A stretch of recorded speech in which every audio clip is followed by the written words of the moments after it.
Hello, എന്താണ് എല്ലാവരെയും വിശേഷം? സുഖല്ലേ? ഞാനപ്പിന്നേ നമ്മളെ ദോശയുടെ ഇഡ്ഡലിയുടെ ഒക്കെ കൂടെ കൂട്ടാൻ പറ്റിയൊരു ചട്നി എന്ന് പറയാം, ചമ്മന്തി എന്ന് പറയാം, നമുക്ക് എന്താണോ ഇഷ്ടം അത് പറയാം. ആ ഒരു റെസിപ്പി ആയിട്ടാണ് വന്നേക്കണം കേട്ടോ. റെസിപ്പി എന്ന് പറയാൻ ഞാൻ ഈ ഒരു റെസിപ്പി കാണുന്നത് ഇൻസ്റ്റയിൽ ഇങ്ങനെ റീൽസ് നോക്കിക്കൊണ്ടിരിക്കുമ്പോൾ കണ്ടതാണ്. അപ്പം ഞാനത് കാണുമ്പോൾ ഞാൻ നോർമലി ഉണ്ടാക്കുന്ന ചട്നിയുടെ സ്റ്റെപ്സ് തന്നെ ഇതിനുള്ളൂ. പക്ഷെ അതിൽ 2 സ്റ്റെപ്പ് കൂടുതലുണ്ട്. ആ 2 സ്റ്റെപ്പ് കൂടുതൽ ഞാൻ ആഡ് ചെയ്ത് നോക്കിയപ്പോൾ കിഡിലൻ സാധനം എന്ന് വെച്ചാൽ ഇതിൽ ഞാൻ നോർമലി ഉണ്ടാക്കുമ്പോൾ താളിക്കാറുമില്ല, മല്ലിയില ഇടാറുമില്ല. വെറുതെ തക്കാളി സവാളയും പച്ചമുളക് ഇഞ്ചിയൊക്കെ വാട്ടിയിട്ട് ജസ്റ്റ് ഗ്രൈൻഡ് ചെയ്തിട്ട് അങ്ങനെയാണ് ചെയ്യുള്ളൂ. പക്ഷേ ഞാൻ ഇങ്ങനെ മല്ലിയിലൊക്കെ ഇട്ടിട്ട് അത് താളിച്ച് ഒഴിച്ച് കഴിഞ്ഞപ്പോൾ ഉണ്ടല്ലോ കിട്ടില്ല സാധനം. ആ ഒരു 2 സ്റ്റെപ്പ് ഇതിന് വ്യത്യാസമുള്ളൂ. പക്ഷെ ആ 2 സ്റ്റെപ്പിലാണ് ഈ ചട്നിയുടെ ടേസ്റ്റ് അങ്ങോട്ട് മാറിയത്.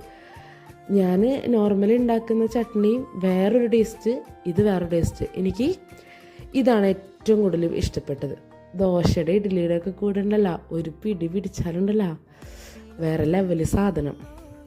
രാവിലെ ആയാലും രാത്രി ആയാലും ഉച്ചക്ക് ചോറിൻ്റെ കൂടെ വേണമെങ്കിൽ കൂട്ടാം, അത്ര ടേസ്റ്റ് ഉണ്ട്. അപ്പം എല്ലാവരും ഒന്ന് മസ്റ്റായിട്ട് ട്രൈ ചെയ്തൊക്കെ. നല്ല മൊരിഞ്ഞ ദോശയും എടുത്ത് അതിൽ നിന്നൊരു പീസ് എടുത്തിട്ട് ഈ ചട്നിയിൽ ഇങ്ങനെ മുക്കിയിട്ട് കഴിക്കുമ്പോണ്ടല്ലോ സെറ്റ് സാധനം. സെറ്റാണെന്ന് പിന്നെ ഞാൻ പ്രത്യേകിച്ച് പറയേണ്ട ആവശ്യം. അപ്പം എല്ലാവരും ഒന്ന് മസ്റ്റായിട്ട് ട്രൈ ചെയ്തോക്കിട്ടാ. അപ്പോൾ ഓക്കെ, ബൈ.